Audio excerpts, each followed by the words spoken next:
Assalamualaikum warahmatullahi wabarakatuh.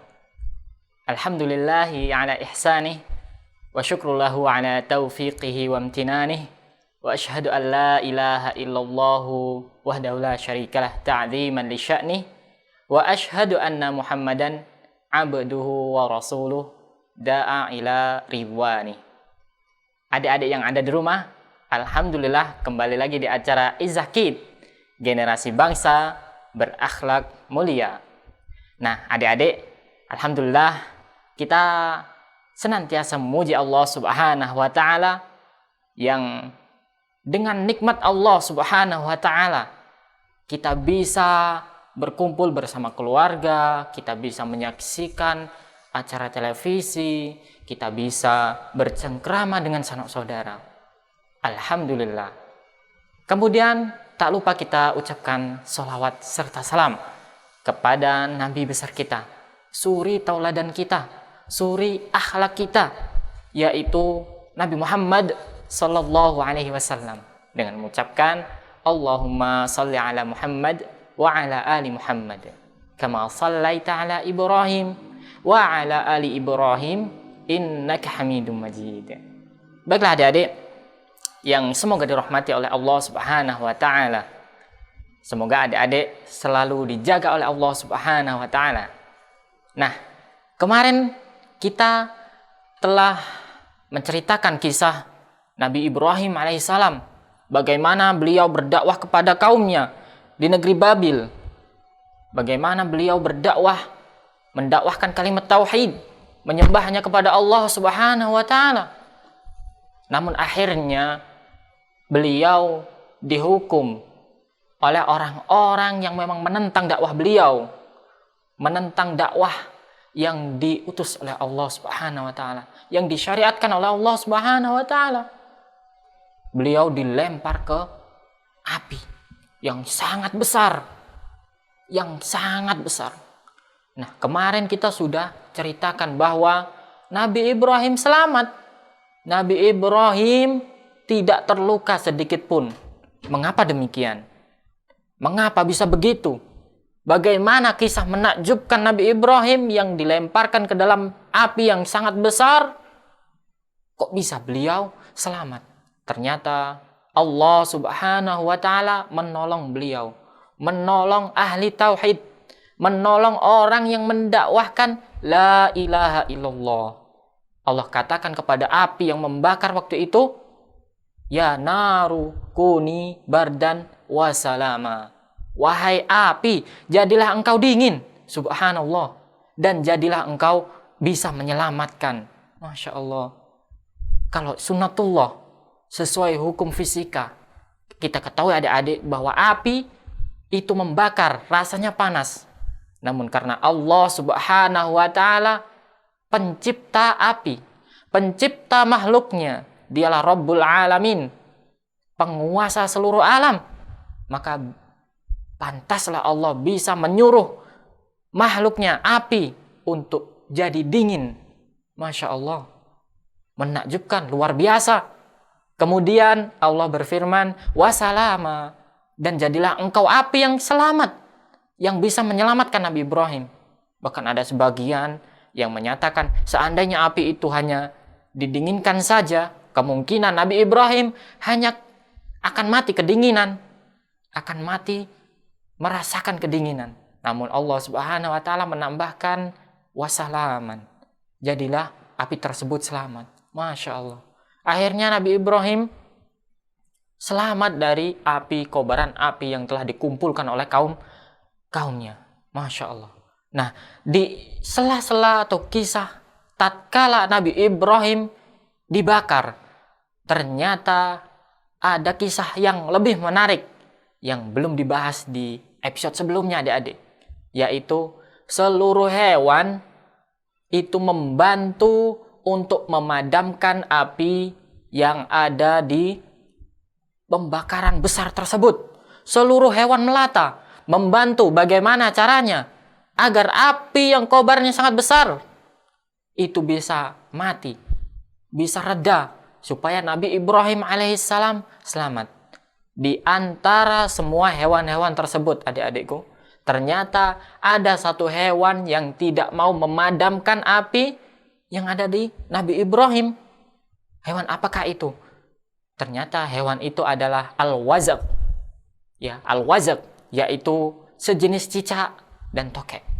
Sejenis cicak dan tokek, kadal-kadal kecil itu adik-adikku.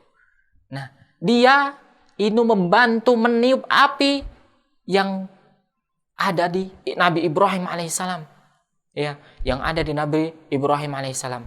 Sebagaimana sabda Rasul sallallahu alaihi wasallam, "Anna Ibrahim alaihissalam lamma ulqiya finnar lam takun dabatan fil ardi illa at'at an-nar." Masya Allah. Semua hewan tatkala Nabi Ibrahim dibakar di dalam api, tatkala dibakar dalam api, semua hewan mencoba untuk memadamkan api tersebut. Ghairu al-wazak. Ghairu al-wazak, kecuali cicak, hewan yang sangat kecil, kadal kecil. Dia tidak mau untuk memadamkan api tersebut. Dia malah membantu supaya api yang ada di Nabi Ibrahim itu berkobar besar, supaya membakar Nabi Ibrahim. Fa innahu kana yanfuhu alaih. Karena ya adik-adikku, ternyata si cicak ini membantu membakar api yang sangat besar, meniup supaya api yang membakar Nabi Ibrahim lebih besar lagi.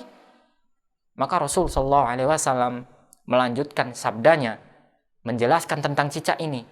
Fa amara Rasulullah sallallahu alaihi wasallam biqatlihi. Rasul sallallahu alaihi wasallam memerintahkan umatnya untuk membunuh hewan ini.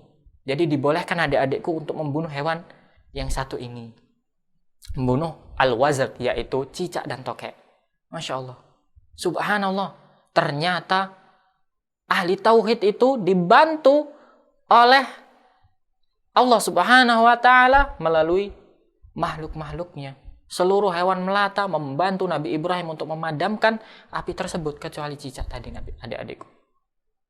Di sabda Rasulullah sallallahu alaihi wasallam yang lain, dalam riwayat Abu Dawud,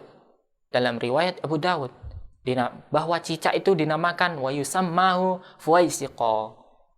Dia dinamakan hewan yang fasik. Hewan yang fasik. Masya Allah. Hewan yang melakukan perbuatan buruk. Maka Rasul sallallahu alaihi wasallam memerintahkan untuk membunuh hewan tersebut. Tentu Rasul sallallahu alaihi wasallam memerintahkan umatnya untuk membunuh hewan tersebut, ada hikmahnya. Hikmah yang pertama, kita mengikuti Rasulullah sallallahu alaihi wasallam, mengikuti perintah beliau. Hikmah yang kedua, ternyata dia adalah hewan yang fasik, yang membantu membakar, memperbesar api di zaman Nabi Ibrahim alaihissalam. Masya Allah. Nah, di sini adik-adikku, kita akan mengambil beberapa pelajaran, mengambil beberapa faedah dari kisah tatkala cicak menghembuskan ya untuk memperbesar api pada Nabi Ibrahim alaihissalam. Apa pelajaran pertama? Pelajaran pertama, pertolongan itu akan datang kepada orang-orang yang bertauhid. Dengan apa? Yaitu dengan dibantunya Nabi Ibrahim alaihissalam, dibantunya yaitu hewan-hewan membantu Nabi Ibrahim untuk memadamkan api. Seluruh hewan, kecuali cicak tadi adik-adikku, seluruh hewan membantu Nabi Ibrahim. Tentu siapa yang mengajari hewan-hewan ini? Siapa yang mengajari kecuali Allah subhanahu wa ta'ala? Tentulah Allah mengajari hewan-hewan ini supaya mereka tahu bahwa yang didakwahkan Nabi Ibrahim ini benar. Masya Allah. Ini pelajaran yang pertama adik-adikku. Masya Allah. Pelajaran yang kedua yaitu kita berusaha saling membantu. Ada teman sakit, kita bantu. Ada teman kesusahan, kita bantu. Ada yang tertimpa musibah, kita bantu. Terbukti tatkala Nabi Ibrahim dibakar, ya, semua hewan membantu. Tatkala di tengah-tengah pelemparan, di atas awan, di atas angin, Nabi Ibrahim ditawari bantuan oleh malaikat. Masya Allah. Ahli tauhid itu pasti akan dibantu. Namun Nabi Ibrahim lebih memilih untuk dibantu yang terutama, yang paling utama dibantu oleh siapa? Allah Subhanahu wa taala. Dibantu oleh Allah Subhanahu wa taala. Masya Allah. Ini pelajaran yang kedua adik-adikku. Yang pelajaran yang ketiga yaitu perbuatan buruk, perbuatan jelek, perbuatan fasik itu pasti akan dibalas. Jika tidak dibalas di hari sekarang, kemungkinan akan dibalas di hari yang akan datang. Apa buktinya? Buktinya tatkala cicak membantu untuk membakar Nabi Ibrahim alaihissalam, membantu keburukan. Dia berbuat fasik. Hewan-hewan yang berbuat fasik, hewan-hewan yang bersifat fasik. Akhirnya apa hukuman untuk dia? Hukuman untuk dia akhirnya dia diperintahkan oleh Rasul sallallahu alaihi wasallam untuk membunuh hewan ini sampai nanti hari kiamat. Karena apa yang disabdakan oleh Rasul sallallahu alaihi wasallam adalah syariat. Nah, syariat dari Rasul sallallahu alaihi wasallam, dari Allah Subhanahu wa taala akan berjalan terus sampai hari kiamat nanti. Masya Allah. Hanya karena di zaman Nabi Ibrahim, cicak ini membantu membakar, ternyata dampaknya bisa ke nenek-neneknya, cucu-cucunya si cicak. Masya Allah. Cucu-cucunya si cicak mendapatkan hukuman karena nenek moyang mereka membantu untuk membakar Nabi Ibrahim. Masya Allah. Membantu keburukan. Ya. Inilah akibat berbuat buruk, adik-adikku. Kita berarti ingat bagaimana dosa bapak kita, Nabi Adam alaihissalam, tatkala memakan buah terlarang, akhirnya semua anak Adam harus turun ke bumi, harus tinggal di sini, harus menempuh jalan di sini, harus menempuh kehidupan sebelum akhirat. Ya, kita jadi ingat kisah tersebut, adik-adikku. Tentu alhamdulillah kita sekarang telah dibimbing oleh Rasul sallallahu alaihi wasallam untuk bagaimana menuju surga Allah Subhanahu wa taala, meniti jalan akhirat yang benar. Nah, itu adik-adikku. Nah, faedah yang keempat yaitu perbuatan buruk atau membantu keburukan merupakan salah satu perbuatan fasik. Masya Allah. Salah satu perbuatan fasik, adik-adikku. Perbuatan buruk. Mau apapun caranya. Membantu perbuatan buruk.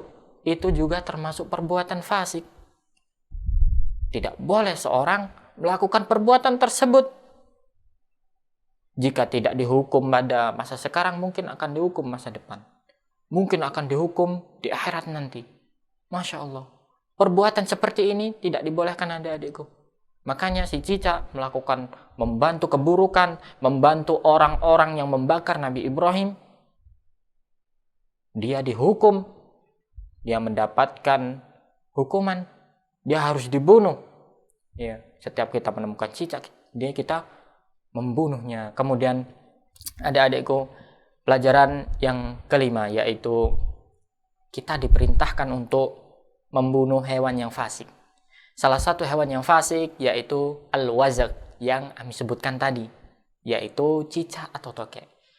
Dan masih banyak lagi sebenarnya hewan-hewan al-wazak yang mungkin kita akan sebutkan di lain kesempatan. Mungkin kita akan sebutkan di lain kesempatan.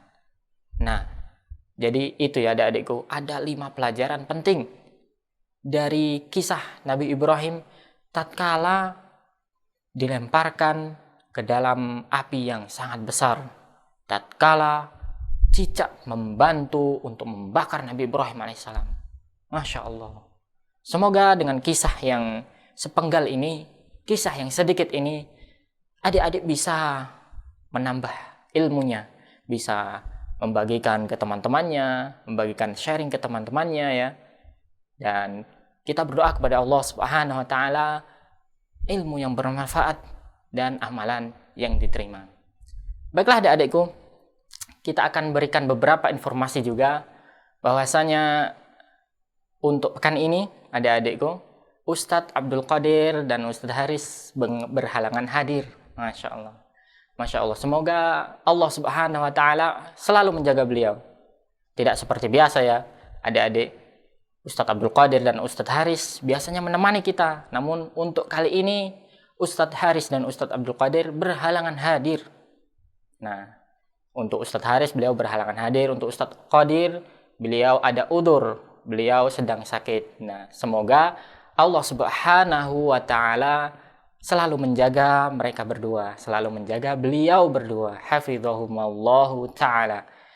Baiklah adik-adikku, beberapa informasi lagi juga untuk adik-adik yang bersedih, bagi adik-adik yang ingin bergabung untuk pekan berikutnya, yaitu dengan ayat yang sama, adik-adik bisa mengirimkan Quran Surah At-Tariq, video Quran Surah At-Tariq, ya, kemudian dikirimkan ke nomor 0821 8062 3333, ya, di 0821 8062 3333, atau di email tvizzah@gmail.com, di email tvizzah@gmail.com.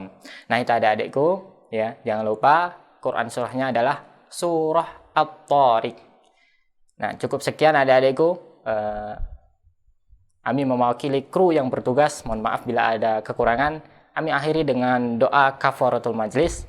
Subhanakallahumma wa bihamdika asyhadu an la ilaha illa anta astaghfiruka wa atubu ilaik. Wassalamualaikum warahmatullahi wabarakatuh. Izzah TV, bersama membangun akhlak mulia.